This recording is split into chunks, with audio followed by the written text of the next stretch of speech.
अस्सलाम वालेकुम everyone, my name is Syed Rajlani. मैं आपको एचटीएमएल के कंप्लीट बेसिक्स बताऊंगा जो कि एक वेबसाइट को बनाने में इस्तेमाल होते हैं।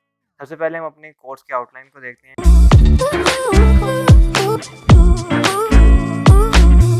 उस कोर्स की आउटलाइन को देखने से पहले मैं आप लोगों को बताता चलूँ कि एचटीएमएल हाइपरटेक्स्ट मार्कअप लैंग्वेज इसकी फुल फॉर्म है। ये एक प्रोग्रामिंग लैंग्वेज नहीं है।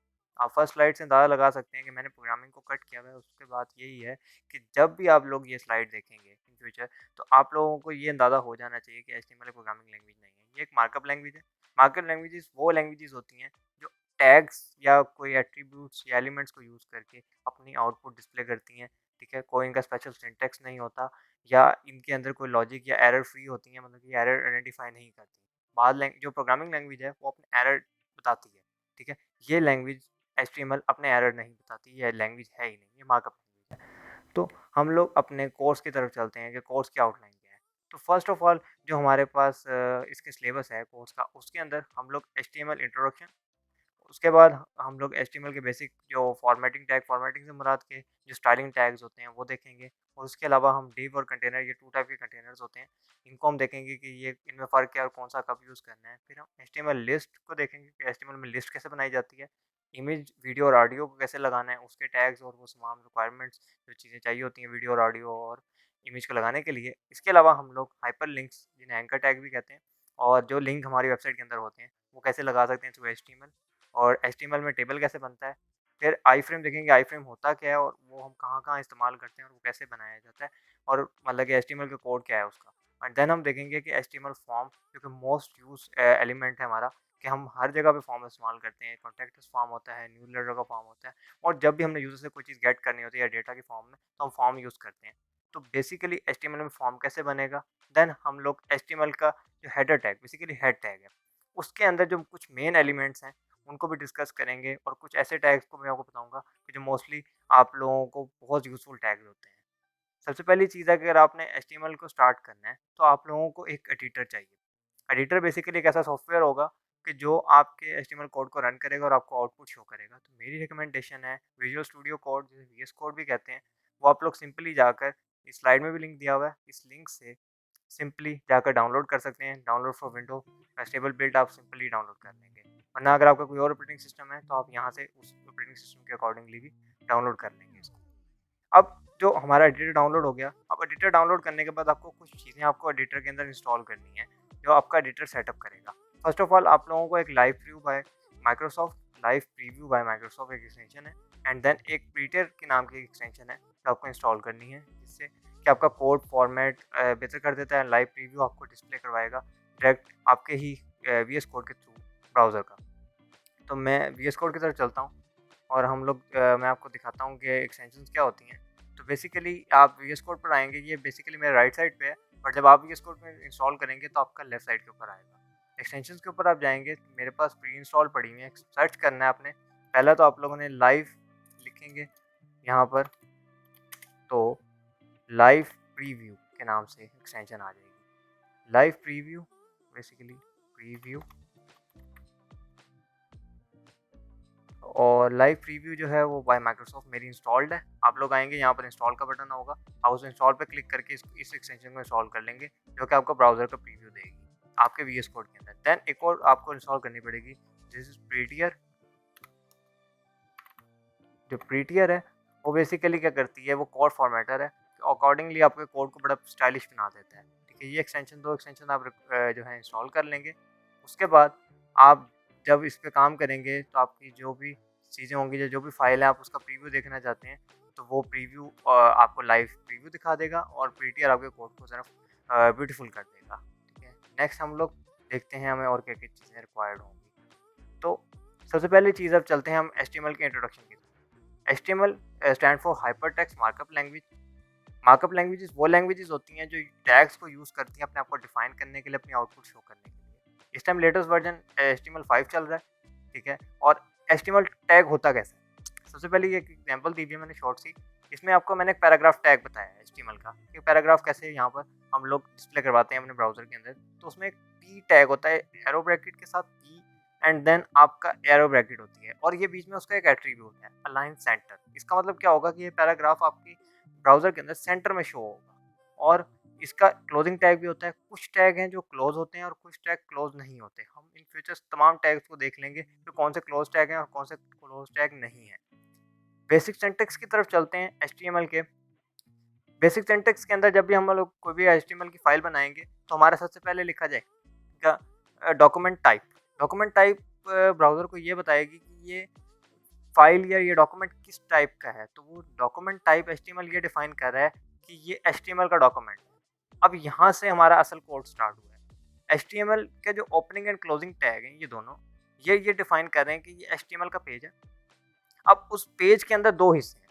आपका जो ब्राउज़र होता है, मतलब कि उसके ऊपर का ये एरिया जहाँ पर आपका यूआरएल और ये तमाम हेडिंग्स वगैरह आ रही हैं, ये आपका हेड टैग के अंदर आते हैं। जैसे ये जो टाइटल है, इस टाइटल के अंदर जो टाइटल लिखेंगे, जैसे एचटीएमएल प्रोग्रामिंग आ रहा है, ये वो टाइटल यहाँ पर आएगा। देन आपके पास बॉडी होती है। बॉडी के अंदर इंटरनल जो ये आपका वाइट लेआउट में सारी चीज़ आ रही है, ये आपकी बॉडी के अंदर है। तो मतलब कि जो भी यूज़फुल चीज़ें हैं, पैराग्राफ्स होंगे, इमेजेस होंगी, वीडियो होंगी, वो बॉडी टैग के अंदर आएंगी। और एक चीज़ मैं मेंशन करता जाऊँ कि ये एचटीएमएल जैसे एक दफ़ा और एचटीएमएल कॉपी करके एक ही फाइल बना लीजिए तो ऐसा पॉसिबल नहीं है। आपको हर पेज के लिए एक अलग फाइल बनानी पड़ेगी इसमें। और हम जब आगे बनाएंगे फाइल्स तो मैं आपको बताता जाऊंगा कि इन फ्यूचर में जो भी मैं वीडियोस बनाऊंगा उनमें ये चीज़ मेंशन करूंगा कि किस तरह से आपने फाइल क्रिएट करनी है और क्या क्या चीज़ें हैं जिनको लिंक करना है। नेक्स्ट हम चलते हैं एचटीएमएल बेसिक फॉर्मेटिंग टैग्स की तरफ। ये अब वो टैग्स हैं जो कि हमारे पैराग्राफ और हेडिंग टैग हैं, जो कि बेसिक टैग्स हैं। अब मैं वन बाय वन आपको तमाम टैग्स की एग्जांपल्स दिखाता हूँ और हम देखते हैं कि कहाँ किस तरह से ये टैग्स यूज़ होते हैं। मैं अपने वीएस कोड पे आ चुका हूँ और मैं आप लोगों को यहाँ पर दिखाता हूँ कि बेसिकली ये मैंने फ़ोल्डर आप लोगों के लिए मैनेज किया है जिसमें एचटीएमएल के तमाम एग्जांपल्स को हम लोगों ने किया हुआ है। सबसे पहले हम देखते हैं हेडिंग। तो एचटीएमएल का जो बेसिक फॉर्मेट है, ठीक है, अभी आपने देखना है कि डॉक्यूमेंट टाइप जो है वो एचटीएमएल आया स्टार्ट में। फिर आपका ये एचटीएमएल का ओपनिंग टैग आया। ये language is equal to EN जो है ये सिर्फ बेसिकली लिखें ना लिखें आपकी मर्जी होती है, मगर जब आप यहाँ से खुद ब खुद इसको बनाते हैं जो कि एचटीएमएल लिखकर, और ये आपको वीएस कोड खुद ब खुद एक फाइल क्रिएट कर देता है, इस तरह स्टार्टिंग स्ट्रक्चर क्रिएट कर देता है। उसके अंदर ये लैन जो है वो इंग्लिश शो करता है। ठीक है, मैं इसको लिखूँ ना लिखूँ एक ही बात है, फ़र्क नहीं पड़ता। तो एचटीएमएल का ओपनिंग टैग के बाद आपके पास एक हेड टैग आता है। हेड के अंदर मैंने टाइटल डाला है। जैसे ही मैं इसको ये प्रीव्यू करूँगा, जो वो एक्सटेंशन है उसका ये बटन आ जाएगा यहाँ पर। जब मैंने लाइव प्रीव्यू किया तो वो शो करेगा और ये देखें ये डॉक्यूमेंट आ रहा है। अब ये डॉक्यूमेंट इस टाइटल की वजह से आ रहा है। देन हम आए हेडिंग 1। हेडिंग 1 सबसे बड़ी हेडिंग होती है और हेडिंग 6 सबसे छोटी हेडिंग होती है। तो दोनों हेडिंग के ओपनिंग एंड क्लोजिंग होती है। अब मैंने बॉडी के अंदर ये 6 हेडिंग्स बनाई और जब मैं इसको प्रीव्यू कर रहा हूँ तो आप यहाँ पर देख सकते हैं हेडिंग 1 सबसे बड़ी हेडिंग और हेडिंग 6 सबसे छोटी हेडिंग है। तो अकॉर्डिंग टू योर नीड आप हेडिंग को यूज़ कर सकते हैं और ये उसका सिंटैक्स है। ठीक है, अब हम चलते हैं अपने नेक्स्ट स्लाइड की तरफ और देखते हैं कि हमें कौन सी चीज़ रिक्वायर्ड है। और उसके बाद हम कहते हैं कि जी हमारा पैराग्राफ का टैग है। तो पैराग्राफ का जो टैग है वो एक पी टैग से उसको रिप्रेजेंट किया जाता है। जैसे हेडिंग का एच से रिप्रेजेंट किया जा रहा था, वैसे ही पी टैग से रिप्रेजेंट किया जा रहा है जो एरो ब्रैकेट के अंदर आएगा। हेडिंग की भी तमाम टैग एरो ब्रैकेट के अंदर आए थे। तो हम पैराग्राफ टैग को देखते हैं कि पैराग्राफ टैग क्या है हमारे पास, और यहाँ पर हम पैराग्राफ टैग को देखते हैं। तो paragraph tag basically opening and closing of tag है। अच्छा, आप लोग देख रहे हो कि यहाँ पर एक बेसिक सा पैराग्राफ लिखा हुआ आ रहा है। तो ये पैराग्राफ कैसे आएगा? मैं एक पैराग्राफ को जनरेट करता हूँ। यहाँ पर मैं सिंपल पी भी लिख सकता हूँ। हेडिंग बनाने के लिए मैं एच लिखूंगा तो ये तमाम हेडिंग्स भी आ जाएंगी। और अगर मैं यहाँ देखूंगा कि जी पी, तो मैं एक पैराग्राफ जनरेट करता हूँ और यहाँ पे लॉरम एक डमी टेक्स्ट है। अब मेरी मर्जी में जितना मर्जी लेंथ का ले लूँ। मैं 10 का लूँगा तो वो 10 का ही देगा मुझे। मैंने सेव किया एंड देन प्रीव्यू किया तो आप देख सकते हैं कि 10 वर्ड्स का नीचे छोटा सा पैराग्राफ जनरेट हो गया। ठीक है, तो ये आपका पैराग्राफ का टैग है। आप इस तरह से मैंने प्री बिल्ट कोड बनाए हुए हैं ताकि आसानी से आप लोगों को हर चीज़ एक्सप्लेन कर सकूँ। तो ये बॉडी के अंदर जो भी चीज़ें बना रहा हूँ वो इस वाइट लेआउट के अंदर ही आ रही है। ये पैराग्राफ का टैग है। नेक्स्ट हम लोग जाते हैं अपने नेक्स्ट स्लाइड की तरफ और देखते हैं कि हमें क्या चीज़ चाहिए। अब हमें लोगों को बताना है कि bold, italic, underline, break line and horizontal line ये फॉर्मेटिंग टैग्स हैं। ये क्या हैं और ये कहाँ यूज़ होते हैं, इनको भी देखते हैं। सबसे पहली चीज़ कि हमारे पास जो फॉर्मेटिंग टैग्स हैं, मैं आप लोगों को यहाँ से इसको क्रॉस कर देता हूँ ताकि ये सिर्फ आप लोगों को यही नज़र आए। फॉर्मेटिंग टैग के अंदर 3 नए टैग्स हैं जो कि मेजर हैं। इसके अलावा कुछ मैंने BR और HR को अलग फाइल में एक्सप्लेन किया हुआ है। सबसे पहले देखेंगे बोल्ड क्या कर रहा है। बोल्ड इतने एरिया के 3 वर्ड्स हैं, ये बोल्ड टैग के अंदर आगे B start and B close, I start and I close, ठीक है। ये मैं ज़रा ऊपर कर देता हूँ ताकि आप लोगों को थोड़ा-सा एक्सप्लेन आसानी से कर दूँ कि ये आई start and I close, you start and you close. अब जब मैं इसका प्रीव्यू देखूँगा जाके, तो ये जो लॉरम इप्सम ये है बोल्ड हो गया, ये बी के अंदर था। इसी तरह से कुछ हमारा टेक्स्ट जो मैंने स्किप कर दिया, उसके अंदर इटैलिक इफेक्ट लाने के लिए मैंने उसको आई के अंदर कर दिया। जो मैं आई वाला दिखाता हूँ, वो सिट से स्टार्ट हो रहा है, तो वो देखें इटैलिक हो गया। और बाकी जो यू के अंदर है, ठीक है, मैं यहाँ आपको दिखा दूँ, तो ये एंडिंग से लेकर और स्टार्ट हो रहा है कहाँ से, सिट से, इस सिट से लेकर ये अंडरलाइन हो गया, ठीक है। तो ये 3 टैग्स हैं जो कि आपके फॉर्मेटिंग टैग्स हैं, जो हम फॉर्मेटिंग के लिए यूज़ करते हैं, ठीक है। जैसे ही मैं इसको वो करता हूँ, सेव करता हूँ, तो प्रीटियर की प्लगइन की वजह से ये खुद ब खुद उसको सेट कर देता है, ठीक है। अगर मेरा फ़ॉन्ट ख़राब भी है या मेरा कोड भी मैंने आगे पीछे करके लिख दिया है और प्रॉपर अलाइनमेंट के साथ नहीं किया, या मैं इसको देखें इधर कर देता हूँ, तो आल्ट शिफ्ट और एफ के साथ भी मैं इसको सही कर सकता हूँ। और वैसे भी जब मैं इसको सेव करूँगा तो वो उसको अलाइनमेंट को सही कर देगा। ये प्रीटियर जो यहाँ पर ये आप देखें एक्टिव है, इसकी वजह से हुआ है। इसलिए मैंने ये 2 मेजर कही हैं ताकि आपका कोड भी अच्छा लगे और आप लोगों को प्रीव्यू भी देख सकें आप अपने ही वीएस कोड के अंदर ब्राउज़र का, ठीक है। नेक्स्ट हम लोग चलते हैं अपनी नेक्स्ट टॉपिक की तरफ, जो कि है बोल्ड, इटैलिक, अंडरलाइन हमने देख लिया। ब्रेक लाइन और हॉरिजॉन्टल लाइन, ये 2 क्या चीज़ें हैं? ये 2 टैग क्या हैं? ये वो टैग्स हैं जो कि एंडिंग टैग्स नहीं है। ये वो टैग हैं जिनका एंडिंग टैग नहीं होगा, सिंपल 1 टैग होगा। और हम इसको देखेंगे कि ये कैसे हमारे पास आते हैं। तो एचआर एंड बीआर को मैं ओपन कर रहा हूँ और आप देख सकते हैं कि मैंने पैराग्राफ जनरेट किया, उसके अंदर मैंने ये एक बीआर का टैग किया। ब्राउज़र आजकल जो है वीएस कोड इसके साथ फॉरवर्ड स्लैश लगा रहा है, बट ये ऐसे भी लिख दें तो इनफ है। सबलाइम के ऊपर लिखेंगे, के ऊपर जाके लिखेंगे तो इनफ है। जब मैं इसको सेव करता हूँ, ये ऑटोमेटिकली इसको क्लोज कर देता है।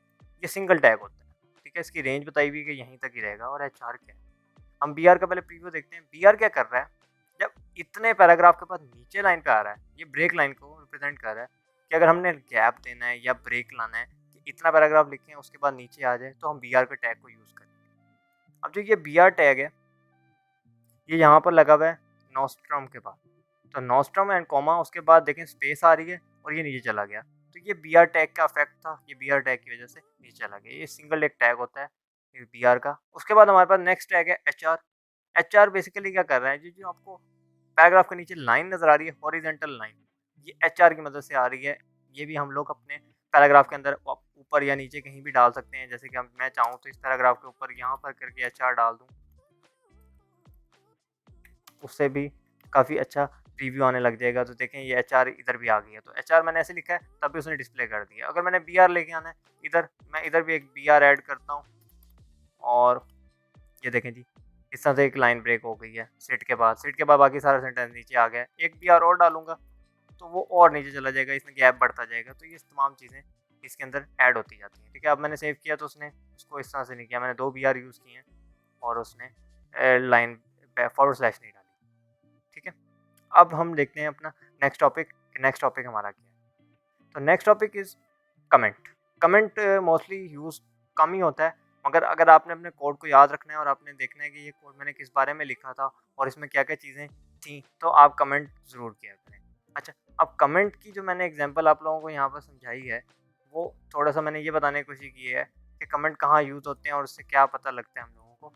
तो वीएस कोड पर आते हैं और ये देखें कि कमेंट की एक एग्जांपल है। ये कमेंट टैग है, ये एरो ब्रैकेट, फिर आप इसके एक्सक्लेमेटरी मार्क, देन 2 डैश करेंगे, ऑटोमेटिकली ये कमेंट आ जाएगा। इस कमेंट के अंदर आप कुछ भी लिख सकते हैं, जैसे कि ये दिस इज अ पैराग्राफ, ठीक है। तो ये कमेंट हो गया। और अब जब मैं इसको प्रीव्यू करूँगा, तो आपको मैं इसका प्रीव्यू दिखा दूँ, तो आप देखेंगे कि सिर्फ लॉरम और इप्सम आ रहा है, ये दोनों प्रिंट नहीं हो रहे। तो ये आप लोगों की आसानी के लिए लिखे जाते हैं कमेंट्स, कि आपको पता लगे इन फ्यूचर आप कभी अपने कोड को दोबारा ओपन करके देखें तो आपको पता होगा मैंने ये पैराग्राफ या ये चीज़ यहाँ पर क्यों ऐड की थी या ये कोड क्यों लिखा था। तो कमेंट बहुत ज़रूरी हो जाते हैं अगर आपने कोड को आप याद रखना चाहते हैं। आपको पता लग जाएगा कि मैंने ये सारा कोड लिखा हुआ है, इसका ये आउटपुट है, ठीक है। वो कमेंट के अंदर आप कर सकते हैं। कमेंट सिर्फ आपको नज़र आएगा, फ्रंट पे कहीं भी जाकर डिस्प्ले नहीं होगा। नेक्स्ट हमारा जो टॉपिक है हम नेक्स्ट टॉपिक की तरफ चलते हैं, वो है div एंड span। div और span both are containers, empty containers होते हैं, इनके अंदर हमारी तमाम चीज़ें आती हैं, इमेजेस आ जाती हैं, टेक्स्ट है, पैराग्राफ है, हर चीज़ आती है। अब दोनों में फ़र्क क्या है? div जो होता है वो एक ऐसा स्पेशल टाइप का कंटेनर है जिसके अंदर अगर एक और div अटैच करें हम लोग, तो वो अपनी अलग-अलग जगह लेते हैं, ठीक है? मिक्स नहीं होते, 2 div एक div के अंदर मिक्स नहीं होते। बट जो span है वो क्या करता है, उसके अंदर कोई भी अगर चीज़ पड़ी हुई है, वो एक div के अंदर एडजस्ट हो सकती है। इसकी एग्ज़ाम्पल मैं आप लोगों को दिखाता हूँ। अ, हम लोग चलते हैं अपनी एग्ज़ाम्पल की तरफ, जिसमें हम लोग div और span को देखेंगे। तो div एंड span के अंदर मैंने क्या किया हुआ है, मैंने थोड़ा-सा CSS को यूज़ किया हुआ है, बट अभी के लिए सिर्फ मैं इतना एक्सप्लेन कर दूँ कि ये CSS क्यों आ रहा है, कि ये सिर्फ बॉर्डर के लिए मैंने एक छोटा-सा किया है। 1 पिक्सेल सॉलिड ब्लैक बॉर्डर लिया है। अभी CSS को आप इग्नोर कर दें। इन फ्यूचर जब CSS पे मैं वीडियो बनाऊँगा तो मैं एक्सप्लेन कर दूँगा कि CSS कैसे इस्तेमाल करते हैं। अभी सिर्फ आपको बेसिक प्रीव्यू के लिए मैंने यहाँ पर CSS ऐड किया है। अच्छा, जो हमारा अब div है, अब मैंने क्या किया है, मैंने 2 एग्ज़ाम्पल्स बनाई हैं। एक ये मेन div है, उसके अंदर मैंने एक और div बनाया है, ये। अब क्या होगा जब ये एक div है और एक ये मेन div है, तो इसके अंदर div है। अब क्या करेंगे, जब हम प्रीव्यू देखेंगे तो ये देखें, ये div अपनी जगह ले रहा है, ये div उसके अंदर अलग जगह ले रहा है, इसके अंदर एडजस्ट नहीं हुआ। बल्कि जब मैंने स्पैन को यूज़ किया, स्पैन भी एक कंटेनर, उसमें हेलो वर्ल्ड को ऐड करते हैं, तो हेलो वर्ल्ड अपनी जगह उस div के अंदर बना रहा है, जो बड़ा div है। अगर मैं इस कंटेनर या इस div को ख़त्म कर दूँ और देखें, तो आप देख सकते हैं कि ये वाला जो पूरा div कंटेनर है, ये मैं पैराग्राफ को भी ख़त्म कर रहा हूँ कुछ देर के लिए। यहाँ से ये जो div है मेरा सेकंड div, ये मैं ख़त्म ही कर देता हूँ, ठीक है? तो आप देख सकते हैं कि उसने उसी div के अंदर जगह ली है, कहीं नीचे नहीं आया। तो स्पैन अपनी जगह जो है वो div के अंदर बना सकता है, और हम मोस्टली एनिमेशंस के अंदर और बहुत सारी जगहों के अंदर जहाँ पे हमने div के अंदर कोई एक कंटेनर बनाना होता है, कोई शेप बनानी होती है, तो तब हम ये स्पैन टैग को यूज़ करते हैं। अब नेक्स्ट टॉपिक की तरफ चलते हैं। जो नेक्स्ट टॉपिक है हमारा, वो ये है कि हम लोगों ने लिस्ट को देखना है। HTML में लिस्ट कैसे बनती है? 2 टाइप की लिस्ट है, ऑर्डर लिस्ट, अनऑर्डर लिस्ट।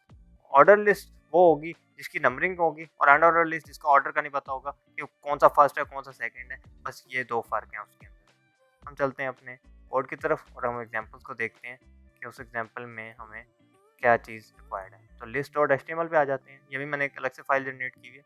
इसमें आपके पास बॉडी के अंदर मैं सब कुछ काम कर रहा हूँ, तो अनऑर्डर लिस्ट और order list. Order list basically आप देख सकते हैं, यहाँ पे उसने लिखा हुआ है कि इसका ऑर्डर होता है। ये आप ऊपर होवर करेंगे तो आपको पूरा प्रीव्यू बता देगा कि ये टैग किस बारे में है। और यूएल अनऑर्डर लिस्ट को कहता है। दोनों की एंडिंग एंड क्लोजिंग टैग होते हैं। ये टाइप एक इसका एट्रीब्यूट है, और एट्रीब्यूट क्या होता है, वो फर्दर उसके अंदर कोई ना कोई इजाफा कर देता है उसकी फंक्शनैलिटी के अंदर। हम देखते हैं हमारे पास 2 लिस्ट के प्रीव्यू आ रहे हैं। टाइप इस टाइम ए है, तो बाय डिफ़ॉल्ट अगर मैं जाऊँ तो टाइप हमारी ऐसे आती है, ये बाय डिफ़ॉल्ट टाइप, ठीक है। बाय डिफ़ॉल्ट पे यहाँ डिस्क आती है और यहाँ पे 1 2 आता है। और अगर मैं इसको कैपिटल ए कर दूँ, क्योंकि इसकी टाइप है, तो ये कैपिटल ए हो जाएगा। और इसका जो बेसिक है, अगली 2 टाइप्स हैं इसके अंदर, और वो एक सर्कल है। जब मैं इसको सर्कल करूँगा तो यहाँ पे ये सर्कल हमारा आ जाएगा, जैसे ही मैं इसको सेव करूँगा, ठीक है। तो सर्कल, ये देखें, ये सर्कल आ चुका है। इसके अलावा एक और इसकी टाइप है, वो है स्क्वायर, क्योंकि ऑर्डर लिस्ट की मैं बता रहा हूँ आप लोगों को, और ऑर्डर लिस्ट की भी बताता हूँ कि कौन-कौन सी टाइप्स होती हैं। तो जैसे मैंने इसको सेव किया है, SQUARE स्क्वायर,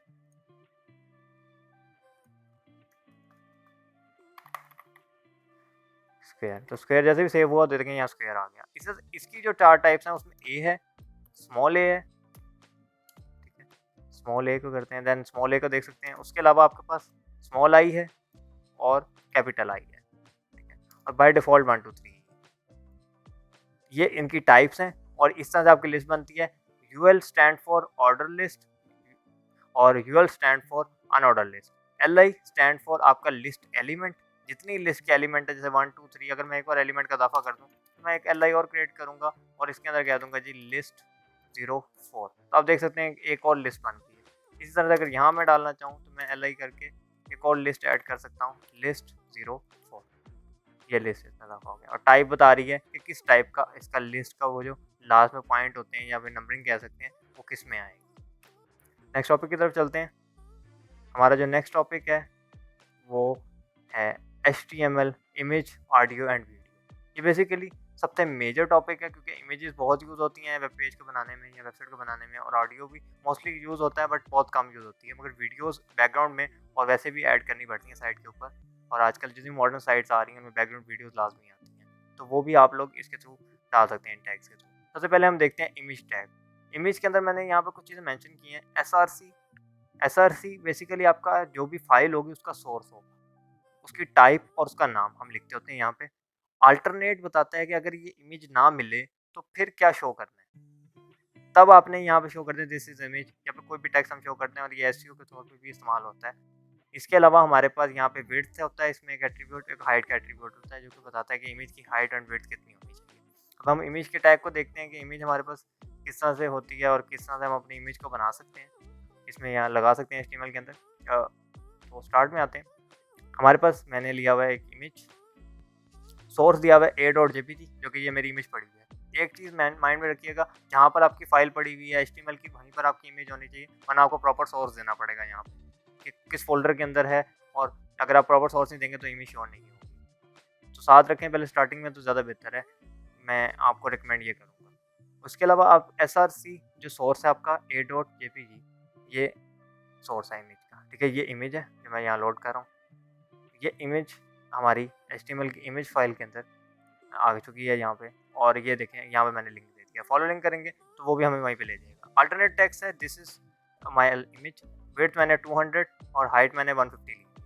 रिव्यू करूँगा तो आप देख सकते हैं कि यहाँ पर एक इमेज लोड हो चुकी है। अगर मेरा कोड में जैसे मैं यहाँ पे गलती कर देता हूँ, तो तब मुझे जो टेक्स्ट शो हो रहा है दिस इज माई इमेज, वो इस वजह से शो हो रहा है। जब सर्वर पे इमेज नहीं मिलेगी या फिर कहीं से भी इमेज अवेलेबल हो जाएगी, या क्रैश हो रही है या लोड होने में टाइम ले रही है, वैसे क्रैश रीजन में ये शो होता है, तो पता चलेगा यहाँ पे इमेज है, किस बारे में इमेज है। और जैसे मैं इसको जेपीजी पे सेट करूँगा तो ये देखें ये इमेज आपकी आ चुकी है यहाँ पे। अल्टरनेट टेक्स्ट ये काम करता है। विड्थ और हाइट ये बताती हैं कि कितनी बड़ी इमेज होगी। मैं जैसे इसको करता हूँ 20 पिक्सल, तो आप देखें इसकी विड्थ 20 पिक्सल हो गई है। मैं वापस 200 पिक्सल कर देता हूँ, 200 पिक्सल विड्थ हो गई है, और जब मैं हाइट करता हूँ तो 10 पिक्सल हाइट हो गई है। इसे 150 को दोबारा सेट करता हूँ तो 150 पे दोबारा हाइट चली है। आपकी अपनी मर्जी है, जितनी हाइट और जितनी विड्थ आप पिक्सल में दे सकते हैं, ठीक है। पिक्सल बेसिकली मेजरमेंट यूनिट है। और इसके अलावा हम अपने नेक्स्ट टॉपिक की तरफ चलते हैं। तो जो हमारा नेक्स्ट टॉपिक है वो बेसिकली है वीडियो। अब वीडियो कैसे लगानी है, तो पहले हम ऑडियो को देख लेते हैं, ऑडियो कैसे लगाते हैं। ऑडियो एंड वीडियो दोनों के सिंटेक्स सेम है और ज़्यादा फर्क नहीं होता इन दोनों के अंदर। ऑडियो के अंदर हमारे पास कुछ एट्रीब्यूट्स हैं। सबसे पहले कंट्रोल है। कंट्रोल क्या करता है, हमारे प्ले पॉज और जो बटन आते हैं ऑडियो के अंदर या वीडियो के अंदर, उसको कंट्रोल के थ्रू हम लोग जब लिखेंगे तो वो कंट्रोल आ जाएंगे। ऑटो प्ले का मतलब ये है कि ऑटोमेटिक प्ले होना शुरू हो जाएगा। एंड देन म्यूटेड, म्यूटेड का मतलब ये है कि आपका ऑडियो म्यूट होगा, जब भी आप प्ले करेंगे तो साउंड नहीं आएगा। इसी तरह से वीडियो के भी ये सेम टैग होते हैं। हम अपने ऑडियो को देख लेते हैं कि ऑडियो किस तरह से हम लोग कर सकते हैं।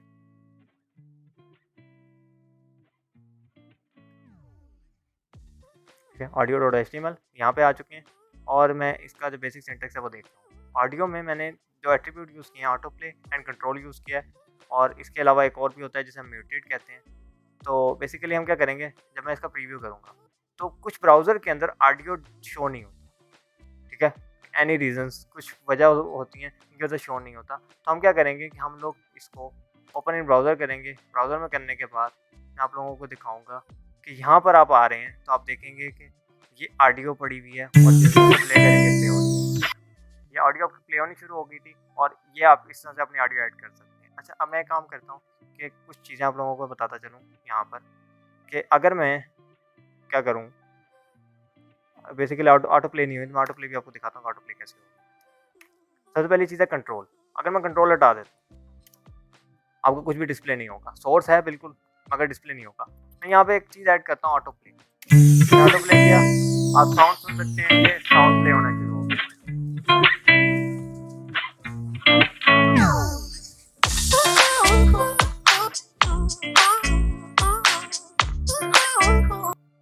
ये मैंने ऑटो प्ले इसमें एट्रीब्यूट ऐड किया था जिससे से प्ले हो गया था, और ये जैसे मैंने ऑटो प्ले ऐड किया ये प्ले होना शुरू हो गया। मैं ऑटो प्ले को खत्म कर रहा हूँ, तो ऑटो प्ले खत्म करने के बाद आप देखेंगे कि यहाँ साउंड प्ले नहीं हो रहा। जैसे ही मैं इसमें कंट्रोल ऐड करूँगा तो कंट्रोल ऐड हो जाएंगे, मतलब डिस्प्ले कुछ भी नहीं आएगा, और पीछे से बैकग्राउंड पे एक साउंड प्ले हो रहा होगा। जैसे आपने यहाँ पे एक प्रीव्यू देखा और इसमें सिर्फ आपका साउंड प्ले हो रहा था, कंट्रोल बाद में आए हैं, मतलब कंट्रोल एट्रीब्यूट डाले थे। अच्छा, म्यूटेड करूँगा तो म्यूटेड का मतलब ये होगा कि ये साउंड म्यूटेड है। अब देखें जैसे कि ये म्यूट का निशान आ गया इसके ऊपर। तो यहाँ पर कोई साउंड इफेक्ट नहीं आएगा, बट ऑटो प्ले अगर लगा दूँ तो प्ले होता रहेगा बैकग्राउंड में, बट कोई साउंड नहीं होगा। तो ये एक म्यूटेड का एट्रीब्यूट है। इसके अंदर ऑडियो का एक आप लोगों को टैग बनाना होगा। फॉर एग्जांपल आप यहाँ पर आएँगे तो ऑडियो लिखेंगे तो ऑडियो का टैग है, वैसे एसआरसी ये खुद भी देता है। इसके अंदर आप डालेंगे नहीं डिस्प्ले देता। कंट्रोल दैट एंड देन इधर से हम लोग मिनट इसको मैं मूव कर दूं और आप लोगों को दिखाता हूँ कि किस तरीके से इसके अंदर आएगा। ऑडियो का टैग आ गया। इसके अंदर आप लोगों ने एक सोर्स का टैग ऐड करना है। सोर्स ऐड हो गया। सोर्स के अंदर आप लोगों ने बताना है कि आपका एसआरसी है। उस एसआरसी के अंदर आपने अपनी फाइल का नाम बता देना जी, म्यूजिक डॉट mp3। ये खुद ही बता देगा आपको। और इसको बैकस्लैश के साथ आप इसकी रेंज को बता सकते हैं कि यहाँ पे इसकी रेंज आएगी। इसके बाद आप यहाँ पे आएंगे, कंट्रोल्स लिखेंगे तो आपको एक और जो है mp3 मतलब प्लेयर यहाँ पे शो होने लग जाएगा। उसके अलावा आप अपना ऑटो प्ले और म्यूटेड आप खुद देख चुके हैं, तो वो खुद ब खुद प्ले होने लग जाएगा और साउंड आपके पास आने लग जाएगा। ठीक हो गया।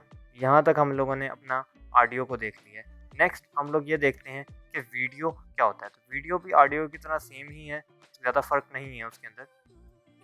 इसमें हम लोग देखते हैं कि हमारा जो ऑडियो है उसमें क्या क्या चीज़, वीडियो में क्या क्या चीज़। वीडियो के अंदर हमारा एट्रीब्यूट वही सेम ऑटो प्ले, म्यूटेड और हमारे पास जो है कंट्रोल्स। ठीक है, जब मैं इधर आऊँगा और इसका प्रीव्यू देखूंगा, अब वीडियो और सोर्स सेम है। यहाँ पे देखा तो वीडियो ऑटोमेटिकली प्ले हो रही है, कोई कंट्रोल्स नहीं है। मैं यहाँ पर आऊँगा और मैं यहाँ पे कंट्रोल्स लिखूंगा जैसे ही, तो आप देख सकेंगे कि आपकी जो वीडियो है उसकी विड्थ इसलिए बड़ी बहुत है, इस वजह से नहीं आ रहे। हम इसकी विड्थ को छोटा करते हैं और फिर देखते हैं कि हमारे पास क्या क्या चीज़ें इसमें हम ऐड कर सकते हैं। जो विड्थ है मैं इसकी विड्थ को कर रहा हूँ 100 पिक्सल। ठीक है, तो बेसिकली इसके अंदर ये है, इसकी विड्थ 100 पिक्सल और इस जो हाइट है वो हाइट भी मेरे पास आ चुकी है। करता हूँ मैं यहाँ पे 120 पिक्सल इसकी हाइट कर रहा हूँ। एंड देन जब मैं इसके ऊपर से ऑटो प्ले है वो ख़त्म कर रहा हूँ थोड़ी देर के लिए। ऑटो प्ले ख़त्म करने के बाद कंट्रोल है एंड देन मैं इसके अंदर जो हमारा वेट अ मिनट, हम लोग यहाँ पे इसके अंदर जो चीज़ें ऐड करते हैं वो तमाम चीज़ें ऐड करके देखते हैं और उसके बाद हम इसकी एक विड्थ और हाइट को सेट करते हैं। वीडियो में आए, हमारे पास जो हमारी विड्थ है वो मैंने सोर्स पर ऐड की है, जिसका कोई इफेक्ट नहीं आ रहा, इसमें एरर्स नहीं आते। ठीक है, और अगर हमें कोई भी इफेक्ट देखना होता है तो हम लोग क्या करते हैं कि हम अपनी विड्थ और हाइट को वीडियो के टैग के ऊपर मैं ऐड करके देखता हूँ यहाँ पर क्यों नहीं ये इफेक्ट कर रही। इसको मैं कट कर रहा हूँ एंड देन मैं यहाँ पर पेस्ट करके दिखा रहा हूँ। तो देखें यहाँ पे उसकी विड्थ और हाइट उसने उतनी कर दी है जितनी मैंने इसको कही है कि कर दूँ, और कंट्रोल भी उसने दे दिए।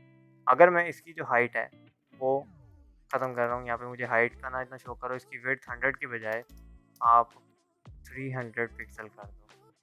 तो आप देख सकते हैं कि आपकी बैकग्राउंड में वीडियो और इसके ऊपर ये तमाम कंट्रोल जो होते हैं, डाउनलोड इन पिक्चर और ये तमाम के तमाम कंट्रोल इस कंट्रोल की वजह से आ गए हैं।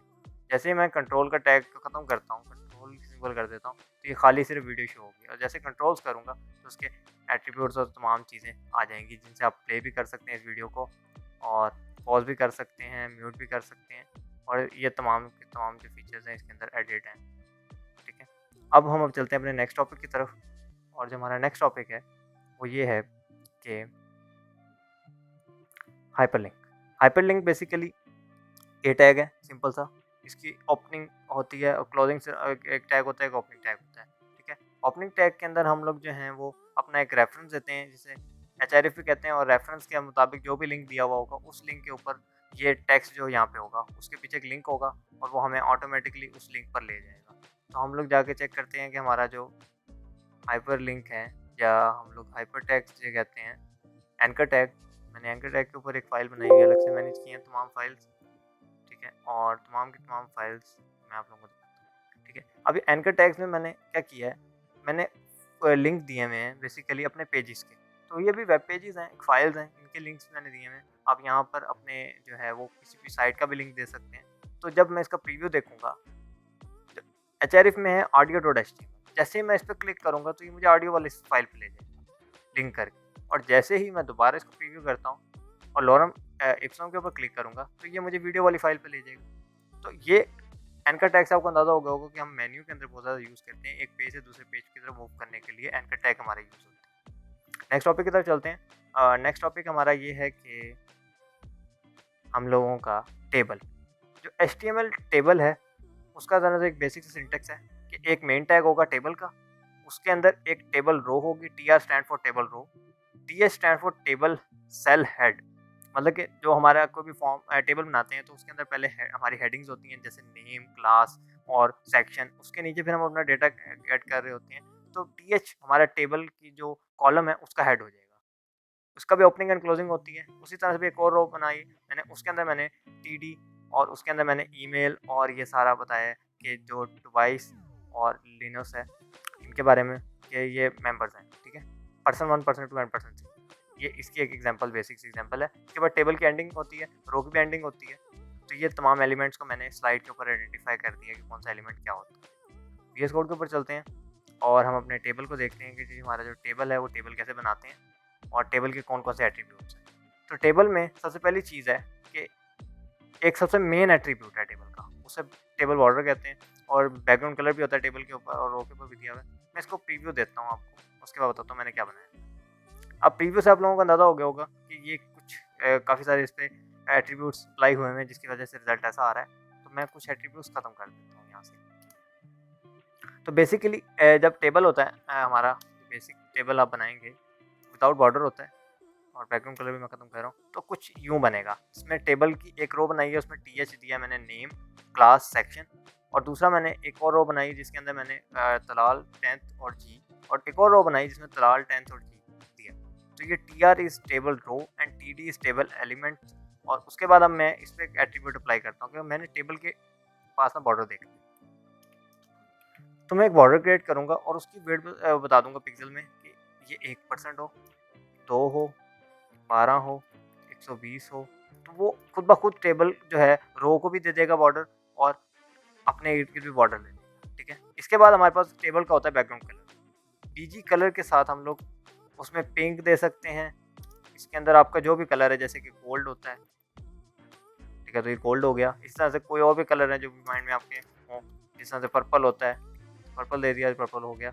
इसके बाद हमारे पास बैकग्राउंड कलर हमारी रो पे भी अप्लाई होता है। जैसे मेरा ये रेड है, मैं रेड की बजाय इसको पिंक कर सकता हूँ, तो ये पिंक हो गया। इसके बाद हमारा हर रो के ऊपर आप कलर दे सकते हैं। जैसे मैं यहाँ पर भी BG कलर देना चाहूँ तो मैं BG कलर दे सकता हूँ और मैं कहूँ जी ये येलो हो जाए, तो ये आपका येलो हो गया। इसी तरह से आपके TD के ऊपर भी आप लोग कर सकते हैं। अब TD के ऊपर एक स्पेशल कैटेगरी और भी अप्लाई होती है जिसे हम col span and row span कहते हैं। जब कॉल स्पैन होगा तो आप देखें कि ये तलाल ने 2 रो कवर कर ली हैं, इस कॉलम ने, इस एलिमेंट ने, या आप इस सेल को कह लें, इसने 2 रो कवर कर लिए हैं। मतलब कि इसने 2 कॉलम कवर कर लिए हैं। तो जब 2 कहेंगे तो 2 कॉलम कवर करेगा, जब 3 कहेंगे तो जब देखें 3 कॉलम जितनी इक्विवेलेंट जगह कवर कर रहा है। तो कॉल स्पैन का मतलब ये है कि आप उसको एक्सपैंड कर देते हैं कि 3 कॉलम को कवर कर लो। ये स्पैन के थ्रू हम कर सकते हैं। जब स्पैन नहीं होगा तो इसमें ऐसे ही होगा। रो स्पैन का मतलब ये है कि ये कॉलम कितनी रो कवर करेगा। मैं कहता हूँ 1 रो कवर करेगा तो 1 में ही रहेगा। जब मैं कहूँगा 2 रो कवर करे तो ये 2 रो में ही रहेगा। और जब मैं इसके कॉलम को स्पैन करूँगा कि 3 स्पैन हो जा, और उसके बाद ये रो के अंदर रो स्पैन जो है, सॉरी स्पैन इज दिस, तो ये 2 रो कवर कर रहा है। जैसे ही मैं इसको कहूँगा कि 3 रो कवर करो तो ये 3 रो के इक्विवेलेंट जगह कवर कर रहा है। यहाँ पे मैंने 2 कर दिया और कॉलम हमने 3 कर दिए। कॉलम को मैं ख़त्म कर रहा हूँ 1 मिनट के लिए और रो को देखता हूँ 3। जब मैंने 3 किया तो देखें ये 3 के इक्विवेलेंट उसने रो कवर कर ली है। 2 किया तो ये 2 के इक्विवेलेंट है, थोड़ी सी आगे से उसने जगह कवर की है रो को कवर करने के लिए, तो G इसलिए नीचे आ गया। रो स्पैन को 1 करें और कॉलम स्पैन को 2 करें तो आप ये देख सकते हैं। कॉलम को 1 करें और रो को 2 करें तो डिफरेंट लेआउट्स बन सकते हैं इसके थ्रू टेबल के, ठीक है, row span and col span के एट्रीब्यूट के थ्रू। नेक्स्ट टॉपिक की तरफ चलते हैं। हमारा जो नेक्स्ट टॉपिक है वो बेसिकली आई फ्रेम है। आई फ्रेम का टैग हम मोस्टली यूज़ करते हैं जब हमने एक साइड के अंदर दूसरी साइड या दूसरे HTML पेज का पूरा प्रीव्यू दिखाना हो। तो आई फ्रेम के ऊपर आते हैं कि आई फ्रेम क्या करता है। अब आई फ्रेम का जो यहाँ पर एक प्रीव्यू है, बेसिकली मैंने एक कोड बनाया है। आई फ्रेम का एक टैग होता है, सिंपली आप यहाँ पर लिखेंगे आई फ्रेम ये आपका आई फ्रेम आ गया और उसमें एक src सोर्स होता है। अब src स्टैंड फॉर सोर्स, किसी भी चीज़ का सोर्स देना है, तो मैंने यहाँ पर audio.html का एक सोर्स दे दिया। इसमें एक और एट्रीब्यूट होता है फ्रेम का बॉर्डर। अब वो मैं फ्रेम का बॉर्डर आप लोगों को लाइव प्रीव्यू में समझाता हूँ कि वो किस तरीके से डिस्प्ले आएगा। इसको मैं सेव कर लेता हूँ और इसको भी मैं सेव कर देता हूँ। अब आते हैं हम इसके लाइव प्रीव्यू की तरफ। बेसिकली ये लाइव प्रीव्यू, अब लाइव प्रीव्यू में आए तो आप देखेंगे यहाँ पर एक आपको स्क्रॉलर नज़र आ रहा है। स्क्रॉलर की वजह से क्या हो रहा है कि ये अलग पेज है, ठीक है। इस पेज का ऑडियो पेज के अंदर का पूरा एक प्रीव्यू उसने बना दिया यहाँ पे। अब उसके अंदर मैंने ऑडियो पेज दिया था, जैसे मैं यहाँ पर कहूँगी जी आप पैराग्राफ के पेज का बना दो, तो ये पैराग्राफ का एक प्रीव्यू उसने बना दिया है। इसी तरह से अगर मैं उसको कहूँ कि जी नहीं, लिस्ट पेज का जो एचटीएमएल का पेज है उसका बना दो प्रीव्यू, तो उसने लिस्ट पेज का प्रीव्यू बना दिया। ये आपका स्क्रॉलर बता रहा है कि ये पेज पूरा अंदर लोड हुआ है। इसी तरह से आप कोई भी फेसबुक का, इंस्टाग्राम का, कोई भी चीज़ का आप प्रीव्यू बनाना चाहें आप आई फ्रेम के थ्रू और उसको ऐड करना चाहें अपनी साइट के अंदर, तो हम करते हैं। मोस्टली एड्स के लिए भी हम इसको करते हैं और प्रमोशन में भी यूज़ करते हैं आई फ्रेम्स को। अच्छा, जो हमारा ये फ्रेम का बॉर्डर है, अब इस बॉर्डर का क्या है वर्क है। जब मैं इसको 1 करूँगा तो आप देख सकते हैं कि ये इर्द-गिर्द आपका 1 का बॉर्डर बना दिया। जब मैं इसको 12 करूँगा तो इसने 12 का बनाना चाहिए था, इसने 12 का बनाया आई थिंक, तो 1 पे ही बनाया है। 1 2 किया, 2 ही है, ओके। 1 करेंगे तो उसने बॉर्डर बनाया, 2 पे भी उतना है, 3 पे भी उतना है एंड 4 पे भी उतना ही है। सिंपली क्या है, अगर हम इसको 1 कर देंगे तो उसको बॉर्डर क्रिएट कर देगा। ये इसका एट्रीब्यूट है, ठीक है। बाकी आप डिफरेंट टैग्स को खुद भी टेस्ट कर सकते हैं और उसके अंदर जो जो एट्रीब्यूट्स हैं उनकी वैल्यूज़ को चेंज करके इफेक्ट्स को देख सकते हैं। अच्छा, हम नेक्स्ट टॉपिक की तरफ चलते हैं। हमारा नेक्स्ट टॉपिक है वो बेसिकली एचटीएमएल फॉर्म है। तो अब एचटीएमएल फॉर्म काफ़ी मेन टॉपिक है। जैसे टेबल है, पहले जब डिव और कंटेनर्स या स्पैन में साइट नहीं बनती थी तो टेबल के अंदर भी पूरी-पूरी साइट्स लोग बना लेते थे। तो एचटीएमएल का फॉर्म जो है ये मेन आपका टॉपिक है एचटीएमएल का, जिसके थ्रू आप लोग फॉर्म्स बनाएंगे और यूज़र से डेटा गेट करेंगे, उसे सर्वर साइड पे स्टोर कर सकते हैं।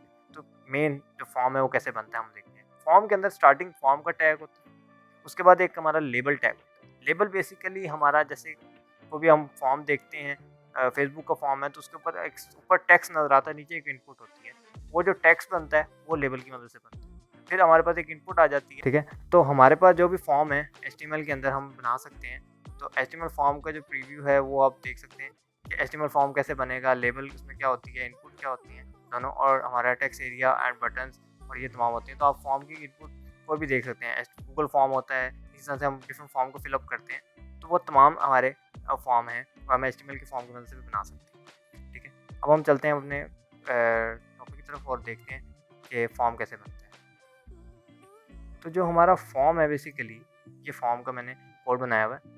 इसमें सबसे पहले मैंने एक लेबल लगाया। लेबल फर्स्ट नेम है, इनपुट टाइप जो आपकी है वो टेक्स्ट है, इससे दूसरी एक इनपुट टाइप उसकी पासवर्ड। तो इनपुट की बहुत सारी टाइप्स हैं। हम पहले सबसे पहले लेबल का एक प्रीव्यू देख लेते हैं। जब मैंने इसको किया तो देखें जो ये टेक्स्ट जनरेट हो रहा है इनपुट से बाहर, ये लेबल है, ठीक है। ये पासवर्ड का एक बन गया, ये लेबल है। ये लेबल हम इसलिए यूज़ करते हैं, हम बताएंगे इस इनपुट में क्या पुट करना है आप लोगों ने, और स्टाइलिंग के लिए भी हम यूज़ कर लेते हैं। सेकंड पे हमारे पास इनपुट आती है। अब जो ये इनपुट है, जैसे मैं इसको रेज़ करता हूँ, एक इनपुट साइड पे चली गई और दूसरी पे इनपुट खत्म करता हूँ, तो इनपुट खत्म हो गई। तो इनपुट बेसिकली हमारा जो टैग है वो हमें आउटपुट लेके देता है यूज़र से, ठीक है। अब यहाँ पे हम कुछ भी टाइप कर सकते हैं और जो टाइप है वो डिफाइन कर रही है कि इसमें क्या आएगा, इसमें टेक्स्ट आएगा। जब मैं पासवर्ड पे टाइप करता हूँ तो आपको डॉट डॉट शो हो रहे हैं, तो ये टाइप पासवर्ड की वजह से ऐसे हो रहा है। इस तरह से इनपुट की 2-3 और टाइप्स भी हैं, जिसमें आप इनपुट पे जाएंगे और आप फर्दर टाइप्स देख सकते हैं। तो यहाँ पर आपके पास ये देखें जी, कलर पिकर आ गई। तो जब आप इस पे जाएंगे तो कलर पिक कर सकते हैं। ये इनपुट की टाइप है कलर, ठीक है। आईडी एंड नेम को इग्नोर कर दें। ये डिफरेंट एट्रीब्यूट्स और भी हैं। हर एलिमेंट के बहुत सारे एट्रीब्यूट्स हैं जिनको आप फर्दर देख सकते हैं और खुद भी उनके आउटपुट को देख सकते हैं। अच्छा, जो हमारे पास यहाँ पर आ रहा है लेबल, इनपुट, और फिर हमारे पास यहाँ पे एक और लेबल मैंने डाला जिसकी वजह से पासवर्ड आया। पहले में फर्स्ट नेम आया, उसकी एक इनपुट आई, सेकंड नेम। अच्छा, इसके अलावा इनपुट का एक एट्रीब्यूट है प्लेस होल्डर। अब ये जो फर्स्ट नेम शो हो रहा है यहाँ पे, ये ग्रे कलर में, ये इस प्लेस होल्डर की वजह से आ रहा है और ये जैसे मैं लिखूँगा फ़ौरन गायब हो जाएगा। तो प्लेस होल्डर जो कीवर्ड एट्रीब्यूट है वो हमें यहाँ पर टेक्स्ट शो करता है किसी भी इनपुट के अंदर। तो उससे भी अंदाज़ा हो जाएगा कि इस इनपुट के अंदर हमें क्या पुट करना है। तो लेबल हम यूज़ करें ना करें, हमारी अपनी मर्ज़ी होती है। अकॉर्डिंग टू डिज़ाइन हम सारी चीज़ों को यूज़ करते हैं। लेबल हमारा टेक्स्ट शो करता है सिर्फ, ठीक है, कैप्शन को शो करता है फॉर्म के अंदर। और दूसरा हमारे पास ये है कि इनपुट है। इनपुट के थ्रू हम लोग कोई भी डेटा जो है वो फील्ड है उसके अंदर हम यूज़र से डेटा ले सकते हैं। उसके अलावा टेक्स्ट एरिया होता है। ये जो आप जितने भी फॉर्म्स देखते हैं और उसमें कॉन्टैक्टस फॉर्म होते हैं, तो उसमें एक टेक्स्ट एरिया होता है जहाँ पे अपना मैसेज लिखें और फिर सबमिट कर दें, तो वो जो टेक्स्ट एरिया है वो ये आपका इधर होता है। टेक्स्ट एरिया के अंदर आपकी 2-3 एट्रीब्यूट्स हैं। एक है कॉलम, ये कॉल्स बता रहा है कि कितने कॉलम लेगा। मैं कहता हूँ जी 2 कॉलम लेगा, तो देखिए ये 2 कॉलम हो गया। मैंने इसको 20 कॉलम कर दिया, तो ये 20 कॉलम ले रहा है। रो को मैंने कहा 1 रो लेगा, तो ये देखिए ये सिंगल एक लाइन में आ गया। अगर मैं कहूँगा 10 रो लेगा, तो ये मतलब कि 10 रो कवर कर रहा है अपनी विड्थ और हाइट में। उसके अलावा प्लेस होल्डर है, प्लेस होल्डर पहले बता चुका हूँ कि यहाँ पे जो भी टेक्स्ट लिखेंगे वो आपके यहाँ पे डिस्प्ले होगा। जब भी कोई टाइप करने करेगा तो बंद हो जाएगा। तो कुछ भी लिखा जाता था, टाइप योर टेक्स्ट या टाइप योर मैसेज, कुछ भी ऐसा एट्रीब्यूट्स हम इसमें ऐड कर सकते हैं। सेकंड एक और एचटीएमएल का टैग है जिसे हम बटन कहते हैं। तो बटन बेसिकली क्या है? बटन बेसिकली हमारे फॉर्म को सबमिट करने के लिए हम यूज़ करते हैं और बटन हमारी साइट में बहुत जगह पे यूज़ होता है। ठीक है, लिंक को भी हम बटन बना सकते हैं, वो हम फर्दर सीएसएस में देखेंगे। और ये जो बटन टैग है, इसके अंदर अब क्लिकेबल बटन है और इसके ऊपर एक्शन परफॉर्म हो सकते हैं जावास्क्रिप्ट के थ्रू, और भी बहुत सारे इसके भी एट्रीब्यूट्स होते हैं। बट हम ये अभी हम लोगों ने एचटीएमएल की जो बाउंड्री है उसके अंदर हमने ये देखना है कि बटन है, इसके अंदर हम एक टेक्स्ट ऐड कर सकते हैं। और अगर मैं यहाँ क्लिक नहीं कर रहा हूँ तो एक और बटन मैं बनाना चाहूँ अगर, तो मैं और बटन बनाता हूँ और उसका नाम रख देता हूँ यहाँ पे कि क्लिक। तो ये देखें एक बटन और बन गया। इसी तरह से डिफरेंट बटन होंगे। बटन का बेसिकली मकसद यही होता है कि इसके ऊपर क्लिक करके कुछ ना कोई एक्शन परफॉर्म करवाया जा सकता है। तो ये हमारा टॉपिक था बेसिकली फॉर्म का, एचटीएमएल फॉर्म। और अब हम चलते हैं अपने नेक्स्ट टॉपिक की तरफ और हम देखते हैं कि हमारा नेक्स्ट टॉपिक है वो है एचटीएमएल हेडर टैग्स। अब ये जो टॉपिक है ये थोड़ा सा मेजर और मेन और थोड़ा सा डिफिकल्ट टॉपिक है बाकी टॉपिक्स। इसके अंदर मैं आप लोगों को कुछ ऐसे टैग्स एंड एट्रीब्यूट्स बता दूंगा कि जो हम लोग यूज़ करते हैं। फर्स्ट ऑफ ऑल टाइटल, किसी भी जैसे ये टाइटल आ रहा है, ये इस डॉक्यूमेंट का टाइटल आ रहा था डॉक्यूमेंट, तो जो भी वेब पेज का टाइटल होगा वो टाइटल टैग से आएगा, वो भी हेड में आएगा। लिंक, अगर आपने अपनी फाइल्स को लिंक करना है, जब इन फ्यूचर आप लोग एचटीएमएल सीएसएस जावास्क्रिप्ट फाइल बनाएंगे तो उन तमाम को लिंक अप करेंगे, तो वो लिंक टैग से लिंक होती है। उसके अलावा हम लोगों के पास स्टाइल और हमारे पास स्क्रिप्ट का टैग होता है। तो जो स्टाइल टैग है वो बेसिकली हमारे इंटरनल सीएसएस को यूज़ करते हैं। ये टाइप ऑफ सीएसएस है कि जब हम लोग अपनी एचटीएमएल फाइल के अंदर ही सीएसएस को लिखना चाहते हैं तो 3 तरीके हैं। या तो हम एक टैग के आगे स्टाइल लिख के और लिखना शुरू कर दें। सेकंड ऑप्शन हमारे पास इंटरनल होती है and third option is external, एक और फाइल बना लीजिए। जब मैं सीएसएस पढ़ाऊंगा तो आप लोगों को बता दूंगा। इसी तरह स्क्रिप्ट वो सेम काम करती है, जावास्क्रिप्ट को आपके एचटीएमएल की फाइल के अंदर ही हम लिख सकते हैं। उसके अलावा मेटा के कुछ टैग्स होते हैं जो कि आपके ब्राउज़र को बताते हैं कि इसकी जो पेज का कंटेंट है, जिसमें आपका एसईओ रिलेटेड आपका डिस्क्रिप्शन, आपका टाइटल, आपके कीवर्ड्स, ये तमाम चीज़ें मेटा में आती हैं। अब हम देखते हैं कि हमारे जो मेटा टैग्स हैं ये और ये तमाम चीज़ें कैसे कवर होती हैं। हेड टैग की तरफ आते हैं। हेड टैग में आप देख सकते हैं कि मैंने एक हेड टैग के अंदर तमाम चीज़ें ऐड की हुई हैं, बॉडी के अंदर कुछ भी नहीं है। पहला से पहला ये जो आपका ये है करैक्टर सेट, ये आपका बेसिकली टाइप है। इसमें आपका एक प्री डिफाइंड यूटीएफ-8 होता है करैक्टर सेट। ये अभी अगर आपको समझ आ रहा है तो ठीक है, नहीं समझ आ रहा तो इसको आप इग्नोर कर सकते हैं। मतलब कि ये कोई भी एक करैक्टर सेट है या फिर एक कह लें कि एक लॉ होता है किसी भी चीज़ का।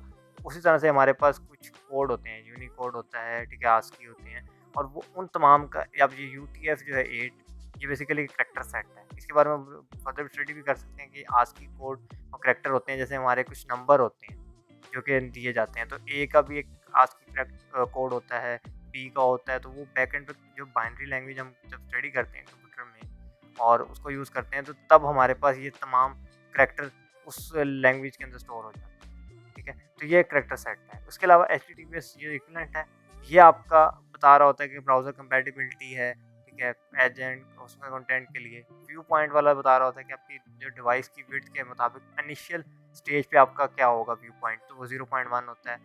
और उसके अलावा डिस्क्रिप्शन और कीवर्ड है। तो ये मोस्टली ये 3 मैंने कई वेब पेज में ऐड होते देखे हैं, बट मैंने कभी यूज़ नहीं किए। और जो मेटा नेम है वो क्या करता है, वो हमारे कंटेंट को गेट करता है। तो नेम मैंने कहा डिस्क्रिप्शन, अब मैं यहाँ जो भी चीज़ लिखूँगा वो डिस्क्रिप्शन होगी। जैसे मेटा नेम कीवर्ड लिखूँगा तो यहाँ मेरे कीवर्ड्स ऐड हो जाएंगे और वो मेरे वेब पेज के ऊपर शो होने लग जाएंगे। इसमें मेटा नेम टाइटल भी लिख सकता हूँ, जो मेरा एक एसईओ टाइटल होगा वो यहाँ पर शो होगा। ये मेरे मेटा के कीवर्ड्स हैं। ये तमाम मेटा के जो टैग्स हैं जो भी हम यूज़ करते हैं अपनी साइट के अंदर, ये बिल्ट इन जब भी हम इससे बनाएँगे, जब एचटीएमएल का पेज नई फ़ाइल बनाते हैं, तो जो भी जैसे बेसिकली मैं यहाँ पर जाकर एचटीएमएल लिखता हूँ, एचटीएमएल5 लिखने से ये पूरा एक स्ट्रक्चर जनरेट करता है, उसके अंदर लैन, इंग्लिश और ये 3 हमें मेटा के ऑटोमेटिकली सॉल्व करके दे देता है और इनके डिफरेंट पर्पसेस होते हैं और हम लोग अगर इसको इग्नोर करें ज़्यादा बेहतर है क्योंकि डिफरेंट पर्पसेस को समझाने के लिए डिफरेंट टॉपिक पर बात करनी पड़ेगी और टॉपिक लेंथी हो जाएगा और हम ऑफ द टॉपिक भी जा सकते हैं इसके लिए। तो हम लोग ये देखते हैं कि हमारे पास जो अगला है वो है स्क्रिप्ट। स्क्रिप्ट बेसिकली क्या कर रहा है, ये एक अलर्ट एक फंक्शन है कह लें आप उसका जावास्क्रिप्ट का, जो कि आपके ब्राउज़र के ऊपर रन होता है। मैं इसका आप लोगों को प्रीव्यू दिखाता हूँ। जो मेटा से रिलेटेड प्रीव्यू है कुछ भी नहीं नज़र आएगा, ठीक है? अभी जैसे ही मैं यहाँ गया तो अलर्ट भी नहीं आ रही, तो मैं इसको क्या करता हूँ, मैं इसको ब्राउज़र में ओपन करता हूँ एंड आप लोगों को ब्राउज़र पे लेकर जाता हूँ। तो आप ये देख रहे हैं कि आपके सामने एक अलर्ट शो होने लगा, हेलो वर्ल्ड के नाम से। जब मैंने यहाँ पे कोड लिखा हुआ था, तो उधर भी मैंने हेलो वर्ल्ड का एक मैसेज डिस्प्ले किया था। तो जब मैं वहाँ पर आया और मैंने देखा, तो वहाँ पर अलर्ट एक आ रही है। अलर्ट बेसिकली वार्निंग्स के तौर पर शो हम यूज़ करते हैं जावास्क्रिप्ट के अंदर और अब इसका एक बैकग्राउंड में आपका जो है वो एक्वा कलर आ रहा है। ये देखते हैं ये किसकी मदद से है। अच्छा, नेक्स्ट जो मैंने काम किया वो मैंने स्टाइल बेसिकली सीएसएस को यूज़ करते हैं। उसके अंदर मैंने बॉडी के अंदर एक बैकग्राउंड कलर कर दिया एक्वा। तो ये बॉडी का जो कलर है वो एक्वा हो गया। इसके अलावा लिंक के टैग है, लिंक के थ्रू मैंने एक a.pjpg के थ्रू आइकन सेट किया। आइकन कौन सा आइकन? जो हमारे टैब के जैसे यहाँ पे आइकन आ रहे हैं, जैसे ब्राउज़र के भी आइकन होते हैं। तो ब्राउज़र के ऊपर जब मैं जाऊँगा तो देखेंगे यहाँ पर एक आइकन जनरेट हुआ है, जो कि वीडियो का ही एक वो कह लेंगे थंबनेल बन गया और यहाँ पर जितने भी आइकन्स आते हैं, जैसे फेसबुक का आ रहा होता है, यूट्यूब का आ रहा होता है, तो वो इस लिंक के थ्रू हम लोग ऐड करते हैं। अब हम इसको फर्दर स्टडी करते हैं कि ये कैसे ऐड हुआ। लिंक के अंदर मैंने रेफरेंस जो है वो शॉर्ट लिंक दें या कुछ भी दें, आप इसको वैसे रेफरेंस को एम्प्टी भी छोड़ सकते हैं, कोई इतना इफेक्ट नहीं होता। बस आपको रेफरेंस जो एचआरएफ है उसके अंदर इमेज का जो है वो देना होता है, लिंक या फिर इमेज की डेस्टिनेशन देनी होती है जहाँ पे वो आपकी इमेज पड़ी। और टेक्स्ट टाइप आपका अभी यहाँ पे बताया हुआ है एक्स्ट्रा स्मॉल आइकन, तो टाइप भी अगर आप लिखें ना लिखें आपकी अपनी मर्जी होती है, उसके बावजूद भी आपको प्रीव्यू मिलेगा, ठीक है? तो हम लोग यहाँ पे प्रीव्यू देखते हैं और इसको ओपन इन ब्राउज़र करते हैं। मैंने इसको ओपन इन ब्राउज़र किया और मैं आप लोगों को इसका रिज़ल्ट दिखाऊँ, तो आप देख सकते हैं कि अलर्ट आई। अलर्ट के बाद आपका यहाँ पे बेसिकली नहीं शो हुआ, तो मैं अभी आपको दोबारा इसको शो कर देता हूँ। यहाँ पर आप लोग लिख लें